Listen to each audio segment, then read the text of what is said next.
conference, Dementia 2020, the next phase. I'm delighted to see such a room full of what I think will be very engaging and enthusiastic audience members. So as you know, there will be some Q&A session at the end of each parallel session. So as our speakers are presenting, please do think of some things that you may like to ask them.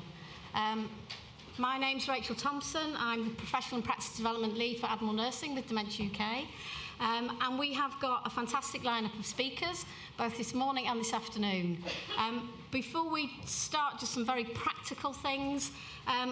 The fire exits are at the bottom, at the green signs. We're not expecting a fire alarm.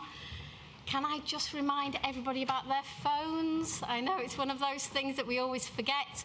If you can keep your phone on silent, that would be much appreciated. And as you hopefully will have found out already, the toilets and the refreshments are out just outside this door in that lobby area. The toilets are downstairs. There is also a disabled toilet on this level if anybody needs that.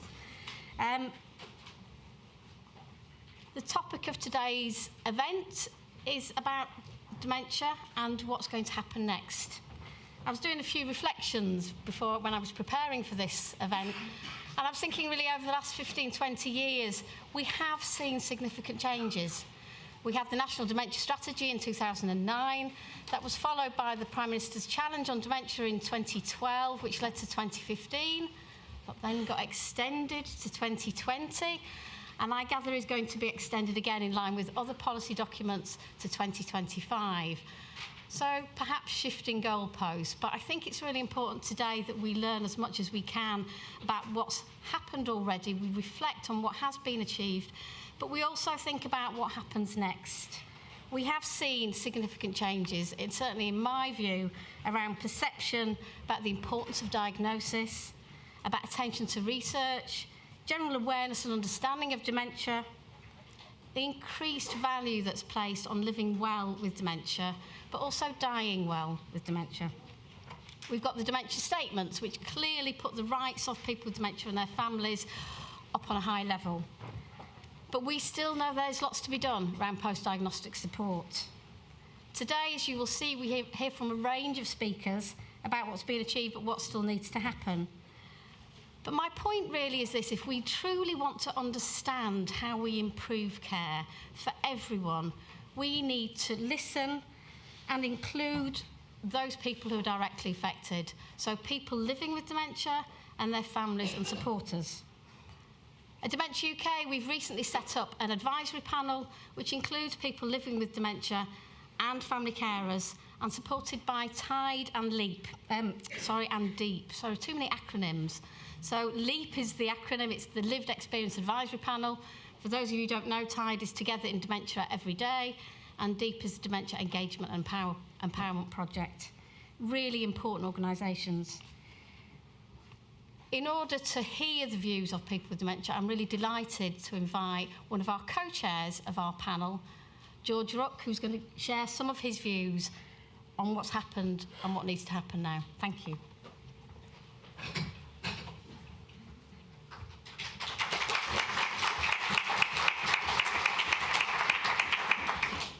Good morning, and I'm really excited to be here, as you probably expect me to say, but because two things. I'm beginning to meet old friends, people getting older all the time, but they're old friends. And also, more importantly, to find out what's going on with the Prime Minister's Challenge, the progress towards those 18 key elements of the 2020 challenge. I was diagnosed with mixed dementia age 62, 4 years ago.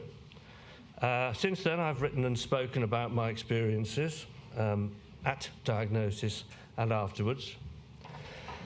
I've worked around in my own county in Shropshire and across the country to influence change, to improve support and care for people affected by dementia, by which I mean, of course, people living with dementia and the people providing care for them. I started the Dementia Action Alliance in Shropshire and a number of peer support groups known as DEEP groups.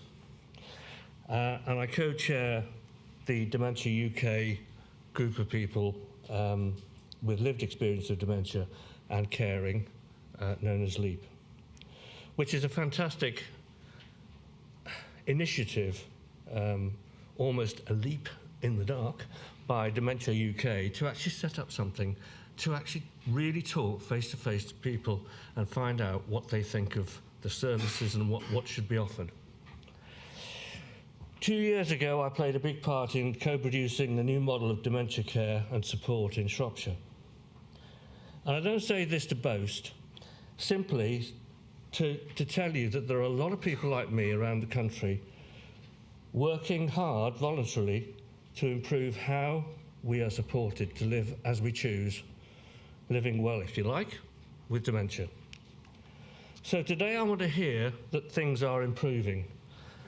And I would really like to see evidence, because there are lots of fine words, but I don't see, and people I talk to don't see, a huge change yet. So I'm really looking forward to finding out how much is improving.